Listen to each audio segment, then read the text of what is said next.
चलता हूँ, लिखूंगा मैं, आप रिकमेंड करिए। आप क्यों फिर यहाँ पे आके बोल रहे हो, लोगों को प्रोवोक कर रहे हो? नहीं, लोगों को प्रोवोक क्यों कर रहे हो? कानून को नहीं मानते हैं, ये नहीं करते, वो नहीं करते। हिंदुस्तान के कानून ने ये हक दिया, मैं बोलूंगा और डंके मतलब कानून के खिलाफ बोलोगे? बिल्कुल बोलूंगा। कानून ने आपको हक दिया उसी के खिलाफ। अगर आप कानून के खिलाफ, अगर एक आपका डीसी अरेस्ट करेगा एमएलए को, हम बोलेंगे नहीं, गलियों पर उठेंगे। और उस डीसी अगर एमएलए क्राइम करेगा फिर भी आप बोलोगे हाँ जी नहीं करना है। डीसी दल्ले को हम सब सिखाएंगे। दल्ला कहा मैंने, अगर इसको गाली देता मेरे खिलाफ एफआईआर लगनी चाहिए, लगाए एफआईआर, मैं नहीं डरता। मेरे को लगता है जो आपने स्टेटमेंट दिया है लग जाएगी। नहीं लगनी चाहिए ना, मैं भी जाऊंगा जेल में। जेल हिंदुस्तान के कानून ने दी है, लड़ेंगे, 4 साल रहेंगे, 5 साल रहेंगे। मेरा गिरा देंगे घर। कठुआ में 4 बार नोटिस दिया मेरे घर को गिराने को डीसी ने। मेरे भाइयों को कहा लैंड ग्रैबर है, 2-2 मरले जगह नहीं है, क्योंकि मुसलमान है ना, इसीलिए दिया ना। अभी शेख शकील साहब ने कहा कि जम्मू में 1,60,000 कनाल जगह इंक्रोच्ड है, ठीक है। तुम्हें यही नजर आता है यहाँ एक बकरवाल बेचारा खड्ड के नीचे, उसी का मकान गिराने तुम्हें नजर आते हैं। ये वक्त भी नहीं रहेगा डेंग साहब, ये वक्त कभी तक अभी किसी ज़ियारत में एम्बलम में सुन आपकी हाँ में हाँ मिलाऊं तो मैं ठीक हूँ, है ना? नहीं सच बोल। अगर मैं सवाल करूंगा, अगर मैं सवाल करूंगा तो फिर मैं बुरा हो गया। आपने एक बात कही कि मुझे इंसाफ मिला, मुझे इंसाफ नहीं मिला, मैं जेल गया हूँ, ठीक है। मुझ पे अब 4 एफआईआर है, एक भी नहीं बनती। बताऊं क्यों? बताऊं क्यों नहीं बनती? 2014 में मैंने रेप किया एक लड़की से, मस्जिद के सामने कह रहा हूँ। 2014 तक मुझे पकड़ा नहीं, इलेक्शन में मुझे पकड़ लिया। अच्छा, आप अपना जुर्म जो है वो कबूल कर रहे हैं? नहीं, कानून तो यही कहा था ना, जमानत में आप अपना जुर्म जो है कबूल कर रहे हैं, ऑन कैमरा कर रहे हैं, सारी दुनिया देखेगी। नहीं 376 लगाया, वो रेप केस होता है। जज ने डिस्ट्रिक्ट डोडा की कंट्रोवर्सी ने आखिर जो है वो रूप जो है वो बदल लिया है। अब जो महराज मलिक जो एमएलए डोडा ईस्ट के थे, उन पे डिस्ट्रिक्ट एडमिनिस्ट्रेशन डोडा के द्वारा जो है पीएसए में उनको बुक कर दिया गया है और सोर्सेज के मुताबिक जो है उनको कठुआ जेल में जो है वो लाया जा रहा है। हमारे साथ सईद अली चौधरी साहब हैं, इनसे बात करते हैं। सईद साहब, कैसे देखते हैं ये जो फैसला डिस्ट्रिक्ट एडमिनिस्ट्रेशन डोडा ने लिया है और महराज मलिक का जो वो एक हेल्थ सेंटर को लेकर के डीसी पे अब शब्दों का इस्तेमाल करना, एक आईएएस ऑफिसर की फैमिली को इन्वॉल्व करना, कैसे देखते हैं? शुक्रिया आपका, लेकिन सबसे पहले मुझे गुस्सा है, मुझे बोलने दीजिएगा। ये जो आईएएस लॉबी है ना, इनको महराज मलिक ही टकरेगा और ये कठुआ लाना चाहते हैं। मैं कठुआ से हूँ, हमें किसी पीएसए से फर्क नहीं पड़ता। बता दूं आपको डेंग साहब, मेरे पे भी पीएसए लगे हो, हम तैयार हैं। मुझे लगता है कल हमें कोर्ट में या थाने में जाना चाहिए कि हर एक मुसलमान पे पीएसए लगाए। हम पीएसए से डरे नहीं। जहाँ गवर्नमेंट के कानून सुनिए, आप मेरी बात सुन लीजिएगा। महराज मलिक मुसलमान है इसलिए पीएसए लगा? बिल्कुल, किसी हिंदू पर एमएलए पे लगा के दिखाइए, बिल्कुल नहीं लगाएंगे। मैं मुसलमान हूँ, मुझ पर 3 एफआईआर लगी हैं, कल ये 6 बना के बता देंगे, मुझे भी पीएसए लगाएंगे। मेरा जो डीसी जम्मू है, ये कठुआ था पहले, 10 लोगों को कल पीएसए लगाया। कितने आप जाइए जेल में, कितने हिंदू है। हम हिंदू मुसलमान नहीं करते, पर हिंदुस्तान के कानून में एक एमएलए सुप्रीम है आईएएस ऑफिसर से, एक चीफ सेक्रेटरी के ऊपर एक एमएलए आता है। वो एमएलए तड़प रहा है कि मेरी डिस्पेंसरी वहां रहनी चाहिए, जहां पे लगी है वहीं रहनी चाहिए। जब इन्होंने मेरे कठुआ में एक राजीव सिरोटिया एमएलए है, उसने गुजर बस्ती से कैपेक्स का पैसा उठा के दूसरी जगह लगा दिया, और ये ऑफिसर कहते हैं कि एमएलए का प्रेरोगेटिव है, वो कहाँ पैसा और कहाँ डिस्पेंसरी रखेगा, उसका काम है। डीसी कौन होता है? भाईजान, आप मीडिया वालों से कहना चाहता हूँ, सुन लीजिए मेरी बात। आप ये आईएएस लॉबी को मत करें। ये आईएएस लॉबी अंग्रेजों ने छोड़ी हुई है। ये हिंदुस्तान डेमोक्रेसी है, हिंदुस्तान में डेमोक्रेसी है, यहाँ एमएलए का बोलबाला होना चाहिए। आपने एक महराज मलिक को जेल में भेज दिया, बहुत से महराज मलिक पैदा होंगे। इसमें हिंदू मुसलमान की बात नहीं, हिंदुओं को भी दुख हुआ है कि एक पब्लिक रिप्रेजेंटेटिव, चाहे मेरे उसके इख्तलाफात थे, चाहे मैं एक और संगठन से हूँ, मुझे खुद अच्छा नहीं लगता था उसकी लैंग्वेज, बट वो एमएलए है, वो एक एमएलए है। उसको स्पीकर की परमिशन के बिना कैसे अरेस्ट किया और पहले ही पीएसए लगा दिया। देखिए मेरी बात सुनिए, किसी के साथ मुझे उसकी शक्ल अच्छी नहीं लगती ना, उसकी बदतमीजी लगती है ना, तो मैं उस पर वो केस नहीं लगा सकता जो हिंदुस्तान में लग ही नहीं सकता। आपने कहा कि कोई ये बात नहीं कि एक मुसलमान पर कानूनी तरीके से पीएसए लगा होगा तो कोर्ट बैठा है ना उसके लिए। यार मेरी बात सुनिए, हमारा एक मक्खन था कठुआ से, उस पर गैर कानूनी पीएसए लगा। वो खुद पुलिस कहती है कि अगर मुझे एक अफसर कहता आपने फोन किया था पीएसए नहीं लगता। यार कौन से कानून है? इंजीनियर रशीद को आपने 6 साल में वहां ठोका हुआ है, कौन सा कानून है हिंदुस्तान में? आज मुझे बोलना पड़ेगा मस्जिद के सामने, कौन सा कानून है? मतलब आप विश्वास ही नहीं करते? बिल्कुल खत्म हो गया विश्वास। ये जो एमएलए है एक चीफ सेक्रेटरी से ऊपर है यार, मानते हो इस बात को? मानते हो? एक आईएएस ऑफिसर उसको आज जेल भेज देता है। कहाँ क्या फायदा एमएलए बनने का? क्या फायदा रगड़े खाने का? क्या फायदा? ये तो मतलब कतई नहीं है कि आप कुछ गलत करेंगे। एक मिनट, किसको मतलब गाली गलौज करना या गाली गलौज करने के लिए एक सेक्शन है हिंदुस्तान में, एक कानून है, वो कानून लगाइए ना। गाली गलौज सुनते वो कानून लगाइए ना उस पे। आप पीएसए एफआईआर लगाया था? नहीं, पीएसए किस बेसिस पे लगा? पीएसए के, क्या वो नार्कोटिक्स ड्रग स्मगलर है? क्या वो बोएन स्मगलर है? क्या वो देशद्रोही है? उसने हिंदुस्तान के कानून की कसम खाई है। किस बेसिस पे लगता है? और उन्होंने स्पीकर से परमिशन ली है। अभी मैं लेटर पढ़ रहा था, अभी उन्होंने स्पीकर को लिखा है। कहाँ कानून रहा यार? स्पीकर बड़ा जहाँ डीसी बड़ा, जहाँ एसएसपी बड़ा। ये जो एसएसपी डोडा है ना, मेहता, मैं इसको जानता हूँ, ये जम्मू में रहा है। ये एक कौम से नफरत करता है, मेहता साहब। अब मुझे कोई अच्छा लगता है, वो अच्छा नहीं होता, बट मैं महराज मलिक से एक बार नहीं मिला, लेकिन जो आज हुआ ये हिंदुस्तान में मिसाल बनेगी। और इसके लिए बहुत सारे यूथ तैयार होंगे कि अगर आपको पीएसए से चुप करवाना है तो लगाइए पीएसए। हम पीएसए से डरने वाले नहीं है। मतलब कम्युनल बातें कर रहे हैं ना कि ये कौन सी कम्युनल है भाई? मैं हिंदुस्तान के कानून की दुहाई दे रहा हूँ। हिंदुस्तान के कानून में एमएलए बड़ा है। जिस कानून पे आप बोल रहे हो कि मेरे को भरोसा ही नहीं है, उस कानून की दुहाई दे रहे हैं। खत्म हो गया ना एमएलए? मुझे बताइए, आप इस चीज को डिफाइन करिएगा। एमएलए बड़ा है, डीसी बड़ा है? बताइए। अपनी अपनी जगह कोई नहीं। डीसी उसके पैर के बराबर में आज बोल रहा हूँ सामने। एमएलए जो हिंदुस्तान के कानून ने जिसको उसको रुतबा दिया है ना, प्रोटोकॉल में चीफ सेक्रेटरी से बड़ा है। कहाँ रहा कानून फिर? आप कानून की बात, हम कानून की दुहाई दे रहे हैं ना। हमें हिंदुस्तान के कानून पे यकीन है, बट कानून को हाईजैक कर लिया। सुनो, कानून को हाईजैक कर लिया आईएएस लॉबी ने। कानून को हाईजैक कर लिया आईएएस लॉबी ने। खालिद उमर को 6 साल से दिल्ली जेल में है। कोई बड़े बड़े लॉयर बोल रहे हैं आज तक उसकी बेल की एप्लीकेशन नहीं लगी। एनसी से हो? मैं एनसी से नहीं हूँ, मेरी गुजर संगठन है। बिल्कुल से भी हो ना? नहीं, एनसी से हमदर्दी रखता हूँ, कोई गुनाह नहीं है। पीडीपी के लोग भी मेरे तो। कितने नेता हैं एनसी वाले, कितने नेता हैं पीडीपी वाले जो सब मुसलमान हैं? कितनों पे पीएसए लगा? उमर अब्दुल्ला को अंदर नहीं ठोका था जिस वो नहीं, सुनो यार, मेरी बात सुनो। एक चीफ मिनिस्टर को अंदर ठोक रहे हो, एक डीएसपी धक्का मार रहा है। कहाँ कानून रहा यार?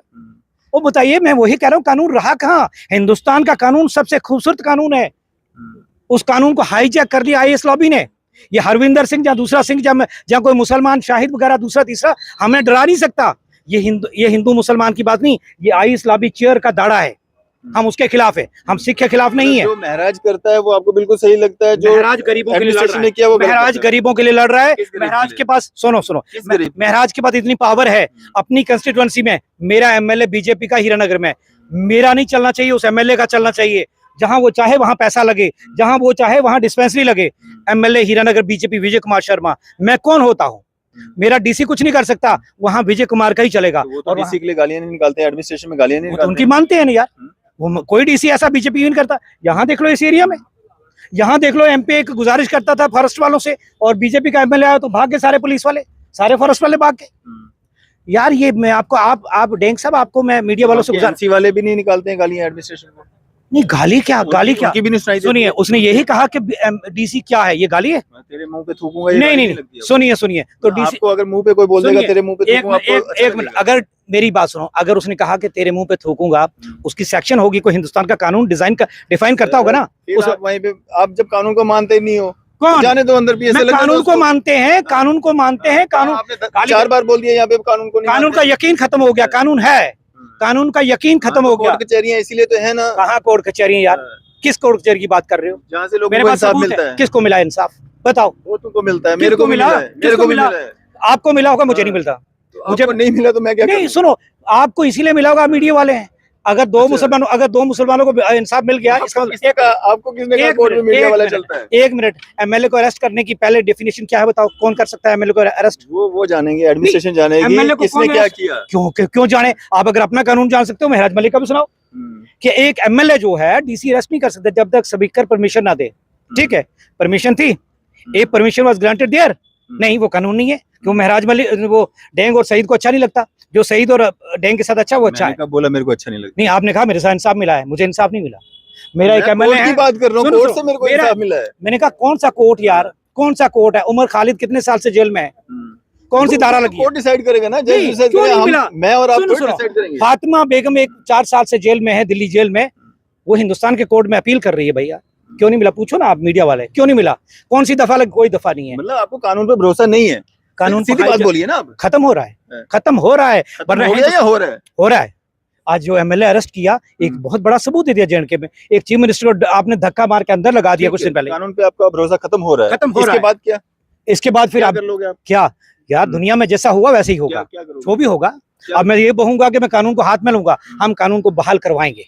हिंदुस्तान के कानून में अंदर रह के हम डेमोक्रेटिकली लड़ेंगे, और इन गुंडों को, आईएएस गुंडों को जीत के देंगे, लड़ेंगे, कानून के मुताबिक लड़ेंगे। अच्छे लोग भी हैं। आपको भरोसा ही नहीं? अच्छे लोग लाएंगे ना जनाब, अच्छे लोग लाएंगे ना। बहुत है, बहुत है। अब जज को एकदम ट्रांसफर कर देते हो आप, आपके लोग जो हैं एक दिन ट्रांसफर कर सकते हो। हाँ, जिसकी आप बात कर रहे हो वही आपके लोग होंगे ना। अच्छा। हाँ, जैसे आप हमारे वो देखो दर्शन राबी ने अभी तक मुझे औकाफ का अफसर आज कह रहा था, कभी तक अभी किसी जियारत में एम्बलम मतलब मैं सुनो आपकी हाँ में हाँ मिलाऊं तो मैं ठीक हूँ, है ना। नहीं सच बोल रहा हूं। अगर मैं आपने कहा मुझे सवाल इंसाफ मिला। करूंगा, अगर मैं सवाल करूंगा तो फिर मैं बुरा हो गया। भाई मैं उनकी तरफ से आपने हो एक गया। बात कही कि मुझे इंसाफ मिला, मुझे इंसाफ नहीं मिला, मैं जेल गया हूँ, ठीक है। मुझ पर 4 FIR है, एक भी नहीं बनती। बताऊं क्यों? बताऊं क्यों नहीं बनती? 2014 में मैंने रेप किया एक लड़की से, मस्जिद के सामने कह रहा हूँ। 2014 तक मुझे पकड़ा नहीं, इलेक्शन में मुझे पकड़ लिया। अच्छा, आप तो ये- अपना जुर्म जो है वो कबूल कर रहे हैं। नहीं कब कानून तो यही कहा रहा था ना, जमानत में आप अपना यार जुर्म मैंने जो है कहा कबूल कर रहे हैं, उन्होंने- ऑन कैमरा कर रहे हैं, सारी दुनिया हाँ, देखेगी इसको। नहीं 376 लगाया, वो रेप केस होता है। जज ने तीसरे वो इंसाफ करने वाला था ना, जमानत दे दी कि झूठा केस है। किसी और का केस मुझे ठोक दिया, किसी और का केस है। इंसाफ मिला आपको? नहीं, मैंने कहा इंसाफ वाले हैं और आएंगे। ये आपका फिर आपके आप लोग ये क्यों बोल रहे हो कि विश्वास खत्म हो गया, खत्म कानून हो पे गया, भरोसा नहीं है? 80% बिल्कुल खत्म हो गया, सच है। अगर विश्वास खत्म होने का मतलब ये कि लड़ाई विश्वास लड़ने का तरीका वही है ना कानूनन। हम लड़ेंगे, गलियों पे लड़ेंगे। अब महराज मालिक को कठुआ ला रहे हैं, हमारे लोग दूध देने जाएंगे वहां पे दही जाने देने जाएंगे हाँ, जेल जेल में। में? हाँ जाएंगे, कल से जाएंगे। 2 दिन कुछ, मैं कठुआ से हूँ। कितना और दूध पिएगा, कितना दही खाएगा? अब 2 किलो मिलेगा, आपको अच्छा नहीं लगता? महराज मालिक तो अलग बात है, वो एक भी है, 2 भी किसने है। बोला मेरे को अच्छा नहीं लगता? आपको अच्छा नहीं आप बोल रहे लगता? हो गुज्जर नहीं, जाएंगे नहीं, दूध दे रहे हैं। आप अब कह रहे हो कितना जाएगा, क्योंकि हम लड़ाई तो करने, हथियार तो हम उठाएंगे नहीं, कानून के मुताबिक लड़ेंगे। हम इनको बताएंगे तुम्हारा PSA हमारा दूध जवाब देगा। तुम PSA लगाना चाहते हो, मेरे 10 लड़कों पे कल कठुआ से PSA लगाया, कोई खबर नहीं लगाता। कोई दूसरा एक भी लगा के दिखाए। आपने कहा, दूसरों को कहा, आपका कश्मीर में जियारत पे एम्बलम लगा दिया, भाईजान आप बोले कोई? ना, कौन हम कहाँ किसी बोले? मंदिर आपने में? देखा ही नहीं, सुनो, आपने देखा ही नहीं तो आप कोई नहीं बोलता यार, कोई नहीं बोलता। मेरे को 4 दिन हो गया आज बोलते हुए, क्या आप देखा नहीं बोल आपने? रहे, आप नहीं बोल क्या रहे। देखा सुनो आपने? आप, मैं आपकी वीडियोस देखता रहता हूँ, आपके इंटरव्यूज देखता रहता हूँ, आप इंटरव्यू लेते हो, आप ये भी बोलते हो कभी कभी मीडिया वाले, यहाँ एक कुछ मीडिया पत्रकार वाले नहीं, आप मेरी बात कीजिए। नहीं। मेरे इंटरव्यू नहीं देखा आपने? मैंने कितना बोला उस पे? सुनिए, आपने आज भी इंटरव्यू किया कि क्यों किसी की जियारत पर जाके एम्बलम हाँ, लगाया, ठीक है, हाँ, बोला आपने। हाँ। लेकिन फिर और आपने क्या चाहिए आपको? आपने दक्षांत राबी को ये कहा कि उसको सस्पेंड करना चाहिए। जो लोग आपके मुलाजिम हैं, जिन्होंने किसी भी धर्म का मंदिर के अंदर हमारी कोई चीज नहीं लग सकती, क्योंकि मंदिर एक पर्टिकुलर मजहब का पूजा घर है, हम क्यों उसमें इंटरवीन करें? आप हम मुसलमान जो है किसी बुत की पूजा नहीं करते, ना बुत को अंदर रखते हैं, फिर क्यों आप ले गए अंदर? क्योंकि मुझे यहाँ एक अफसर ने कहा, किसी भी जम्मू वाली, सुनो बात, गैर कानूनी काम किया किसने किया? उन्होंने। बीजेपी ने किया ना, करती है ना। वक्फ बोर्ड ने किया? उन्होंने नहीं किया, बीजेपी ने किया। चलो बीजेपी ने किया। बीजेपी ने करवाया ना, करवाया बीजेपी करवाया। ने। ये जो कहाँ पे कंप्लेंट की? मैं क्या कंप्लेंट करूंगा? आपने कहाँ पे कंप्लेंट किया? अगर आपको इतना ही बुरा लगा? महबूबा मुफ्ती फार्मर सीएम आप मेरा काम सिखा रहे हो, आपने क्या किया? आपका भी तो फर्ज बनता है, आप भी तो मुसलमान है। मैं कर रहा हूँ जो मैंने करना है, मैं कर रहा हूँ सर। मेरा काम कंप्लेंट करना नहीं है। मेरे साथ मैं चलता हूँ आपके साथ, मुझे तो आप चलिए, आप पत्रकार है, आपकी ज्यादा पावर है, मैं आपके साथ चलता हूँ, लिखूंगा मैं, आप रिकमेंड करिए। आप क्यों फिर यहाँ पे आके बोल रहे हो, लोगों को प्रोवोक कर रहे हो? यही लोगों को प्रोवोक क्यों कर रहे हो? हिंदुस्तान कानून को नहीं मानते हैं, ये नहीं करते, वो नहीं करते। हिंदुस्तान के कानून ने ये हक दिया, मैं बोलूंगा और डंके मतलब कानून के खिलाफ बोलोगे? बिल्कुल बोलूंगा। जिस कानून ने आपको हक दिया उसी के खिलाफ। अगर आप कानून के खिलाफ, अगर एक आपका DC अरेस्ट करेगा MLA को, हम बोलेंगे नहीं, गलियों पर उठेंगे। और उस DC अगर MLA क्राइम करेगा, फिर भी आप बोलोगे हाँ जी नहीं करना है। DC दल्ले को हम सब सिखाएंगे। दल्ला कहा मैंने, अगर इसको गाली देता मेरे खिलाफ FIR लगनी चाहिए, लगाए FIR, मैं नहीं डरता। मेरे को लगता है जो आपने स्टेटमेंट दिया है लग जाएगी। नहीं, लगनी चाहिए ना, मैं भी जाऊंगा जेल में। जेल हिंदुस्तान के कानून ने दी है, लड़ेंगे, 4 साल रहेंगे, 5 साल रहेंगे। मेरा गिरा देंगे घर। कठुआ में 4 बार नोटिस दिया मेरे घर को गिराने को DC ने। मेरे भाइयों को कहा लैंड ग्रैबर है, 2-2 मरले जगह नहीं है, क्योंकि मुसलमान है ना, इसीलिए दिया ना। अभी शेख शकील साहब ने कहा कि जम्मू में 1,60,000 कनाल जगह इंक्रोज्ड है, ठीक है। तुम्हें यही नजर आता है यहाँ एक बकरवाल बेचारा खड्ड के नीचे, उसी का मकान गिराने तुम्हें नजर आते हैं। ये वक्त भी नहीं रहेगा डेंग साहब, ये वक्त भी बदलेगा। हिंदुस्तान का कानून आज अगर डगमगा रहा है ना, और अच्छे लोग भी आगे आएंगे, हिंदू भी आएंगे, मुसलमान भी आएंगे, सिख भी आएंगे, और हमें यकीन है इंसाफ मिलेगा। महराज वाले मामले में आप क्या करोगे आगे? कानून पे आपको भरोसा नहीं है? महराज के मलिक के मामले में क्यों इतने लोग सुनने आते हैं, तो कोई बुरी बात नहीं है, आए लगवाएं भी ऐसे बोले। मैं खुद कह रहा हूँ एप्लीकेशन कल दूंगा इंशाल्लाह कि मुझे PSA लगाए, PSA लगाए, क्योंकि यहाँ रीजन नहीं चाहिए। यहाँ PSA का कोई रीजन नहीं भैया चाहिए। यहाँ रीजन यही चाहिए कि मेरा नाम सैयद है, आपका नाम अरफाज है, इसका नाम मुरीद है, इसका नाम शाह है, यही चाहिए यहाँ, और कुछ नहीं चाहिए। माहौल खराब करेंगे उनके खिलाफ PSA तो लगना। आज तक इंडिया में आपका सेंगर यूपी से रेप किया, उसने उस पर PSA नहीं लगाया बीजेपी ने। इतने कत्ल किए, PSA नहीं लगाया, कत्ल करके आ जाते हैं, नहीं लगाते। महराज मलिक ने क्या किया? थूकने को आप बोल रहे हैं, थूकने की गाली दी उसने, मां बहन की गाली दी ना, उस पर पहले 294 लगता था, पता नहीं कौन सा लगता है, ऑफेंस लगाइए ना उस पे, उस पर ऑफेंस लगाइए। और डीसी ने जो कानून तोड़ा, सुनो, डीसी ने कानून तोड़ा नहीं तोड़ा, आपको लगता है नहीं तोड़ा? नहीं, वो जाने, वो महराज मलिक के लिए आप अच्छा जानते हो, उसके लिए वो जाने। डीसी बड़ा है जहाँ एमएलए बड़ा है, चाहे एमएलए बीजेपी का, ये बता दीजिएगा। फिर वो सुनने के लिए आप तैयार ही नहीं हो। अब डेंग साहब, आप पत्रकार, वो तैयार ही नहीं सुनने के लिए। डीसी वाला मसला सही ना, अब डीसी क्या कुछ भी नहीं है उसके सामने, कुछ भी नहीं है। चीफ मिनिस्टर, चीफ सेक्रेटरी उसके अंडर है, मानते नहीं इस बात को। आज पता लगा वो कौन बड़ा नहीं, ये गुंडागर्दी है ना कानून की, ये नहीं चलेगी भाई, नहीं चलेगी। क्या करोगे आप? दुनिया उठेगी, हिंदू भाई भी उठेंगे, मुसलमान भी उठेंगे। हिंदुस्तान के कानून की बालादस्ती होनी चाहिए, गुंडागर्दी नहीं चलेगी। हम नहीं डरते आईएएस से, नहीं डरते आईपीएस से, जो करना कर ले, नहीं डरते। हाँ, हिंदुस्तान के कानून के मुताबिक लायर की बैटरी खड़ी होगी, उसकी जमानत होगी, मुझे लगता है वो जमानत लेंगे भी नहीं, जेल में ही बैठेंगे, और बहुत सारे यूथ जेल में जाएंगे। अगर इन्होंने, आज डीसी ने कहा है कि बहुत सारे यूथ पर डोडा में पीएसए और लगेगा, तो मुझे लगता है उन यूथ को डरना नहीं चाहिए। अगर पीएसए ही उनका एक हथियार है, उसको भी इस्तेमाल करें, जल्द इसको भी उखाड़ फेंकेंगे पीएसए को। स्टे मिलने के बाद सुप्रीम कोर्ट पर हमें यकीन है, इंडिया की सुप्रीम कोर्ट स्टे देगी और इस पीएसए को और इन आईएएस को सबक सिखाया जाएगा। अच्छा, भरोसा फिर आपको कानून पे ही है? नहीं, कानून को हाईजैक, आप मेरी बात समझ, शुरू से आप कह रहे हो कानून पे भरोसा नहीं, खत्म हो गया है, बहाल हो जाएगा भाई, खत्म हो गया है, फिर कह रहा हूँ बहाल हो जाएगा, हम बहाल करवाएंगे, हिंदुस्तान की जनता करवाएगी, बिहार से शुरू करेगी, बिहार से शुरू, हाँ बिल्कुल शुरू करेगी, और कोर्ट भी करवाएगा, सुप्रीम कोर्ट, यकीन है मुझे। थैंक यू, शुक्रिया बात करने के लिए। सईद अली चौधरी साहब हमारे साथ बात कर रहे थे। आपकी सभी क्या राय है, अभी अपनी राय जो है जरूर साझा कीजिएगा। इसी तरह के मजीद अपडेट्स के लिए आप देखते रहे न्यूज़ शहर इंडिया।